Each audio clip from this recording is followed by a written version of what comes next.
Good evening, Justin Motino, 101 Cameron Drive. Today I would like to be an advocate for and discuss the beauty of the free market. I understand that in 2015, advocating for freedom, a free market, and less government involvement into our lives seems like a radical position to be taking. However, it is my belief that these are the principles that need to be adopted if we want the most peaceful and prosperous society possible. If free market principles were followed, I believe many of the problems currently facing governments would be non-issues. The Downtown Development Project is a good example. As some of you may remember, I have spoken out publicly against the Renaissance proposal for downtown in the past, but I would like to stress that I am not just against Renaissance teaming up with government to use taxpayer money to push an agenda, but I'm against all forms of these public-private partnerships that seem to be so popular today. These partnerships give unfair advantages to a person or group of people, shielding them from the normal just forces of the market, creating the detrimental effects and unintended consequences that ultimately come with this type of government central planning.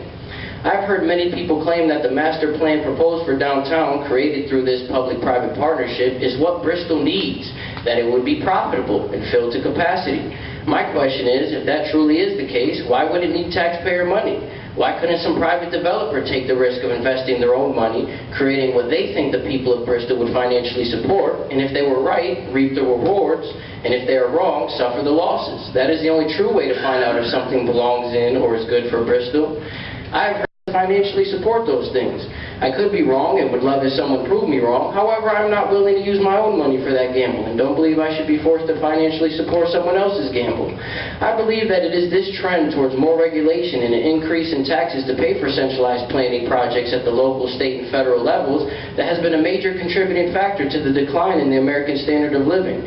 This overall decline prevents the city from obtaining the type of demographics that would make many of these fantastic ideas feasible and profitable. There's not much that can be done here in Bristol in terms of the taxes and regulations that are being imposed by the state and federal governments, which are driving away profitable businesses and productive people. But Bristol can at least try to be a destination for those businesses and people that want or need to stay in the state. This would best be done, in my opinion, by focusing efforts on reducing local taxes and regulations and not engaging in more government central planning. Thank you.